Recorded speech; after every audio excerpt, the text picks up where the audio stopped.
Hello দর্শক, আগামী পর্বে আমরা দেখতে পাব এক দারুণ নাটকীয় ঘটনা। অনিকের মিথ্যার জাল ধীরে ধীরে মেঘলার সামনে খুলে যেতে শুরু করেছে। মেঘলা মনে মনে ভাবতে থাকে, মানুষটা এত বড় মিথ্যে আমার সাথে কেন বলছে? যে লোকটা কাল রাতে টিনের চালের সামনে দাঁড়িয়ে সেলফি তুলেছিল, সে আবার ভিডিও কলে বলে সে অফিসে। না, এর একটা শেষ আমাকে দেখতেই হবে।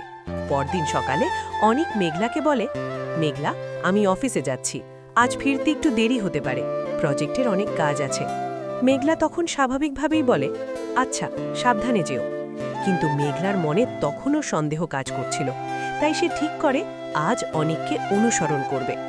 অনিকের পিছু পিছু মেঘলা চলে যায় একটি বড় কোম্পানির অফিসে। সেখানে গিয়ে সে অবাক হয়ে যায়। মেঘলা দূর থেকে দেখে অফিসের গেট দিয়ে অনেক ভেতরে ঢুকছে, আর সবাই তাকে সম্মান করে স্যালুট করছে। মেঘলা তখন অবাক হয়ে মনে মনে ভাবে, এ কি, এই লোকটা তো বলেছিল সে একটা ছোট চাকরি করে, তাহলে সবাই তাকে এভাবে স্যালুট করছে কেন?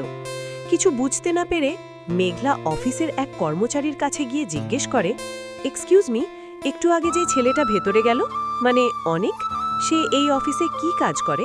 কর্মচারী অবাক হয়ে উত্তর দেয়, অনিক? আপনি কি আমাদের এমডি অনিক স্যারের কথা বলছেন? উনি তো এই পুরো কোম্পানির মালিক। এই কথা শুনে মেঘলার মাথায় যেন আকাশ ভেঙে পড়ে। ঠিক তখনই অনিক মেঘলাকে দেখে অবাক হয়ে বলে, মেঘলা, তুমি তুমি এখানে কিভাবে? মেঘলা তখন আর নিজেকে সামলাতে পারে না। সে কষ্টে আর রাধে অনিককে বলে, কেন অনিক, কেন এই নাটক করলে আমার সাথে?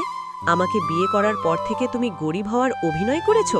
আমার বাবার অপারেশনের সময় ওষুধের টাকার জন্য আমাকে মানুষের কাছে অপমানিত হতে হয়েছে, আর তুমি এখানে বসে সব দেখছিলে? অনিক তখন মেঘলাকে বোঝানোর চেষ্টা করে। সে বলে, মেঘলা, প্লিজ বোঝার চেষ্টা করো। আমার একটা অতীত আছে। আমার শত্রুরা চারপাশে ঘুরছিল, বিশেষ করে রাতুল।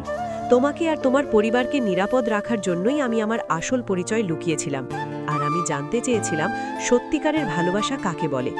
কিন্তু মেঘলা তখন ভীষণ কষ্ট পায়।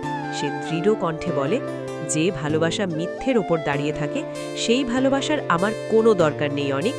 তুমি তোমার টাকা আর এই রাজত্ব নিয়ে থাকো, আমি চলে যাচ্ছি। এই কথা বলেই সে সেখান থেকে চলে যেতে থাকে। অনিকের এই মিথ্যার কারণে কি সত্যিই চিরতরে ভেঙে যাবে তাদের সম্পর্ক, নাকি অনিক পারবে মেঘলাকে তার আসল উদ্দেশ্য বোঝাতে? আর রাতুলের চক্রান্ত থেকে কি তারা বাঁচতে পারবে? সব প্রশ্নের উত্তর জানতে দেখতে ভুলবেন না গরিব ঘরের রাজপুত্র নাটকের আগামী পর্ব। চোখ রাখুন আগামী শুক্রবার ঠিক সন্ধে 7টায়। ভিডিওটি ভালো লাগলে অবশ্যই লাইক, শেয়ার এবং চ্যানেলটি সাবস্ক্রাইব করতে ভুলবেন না।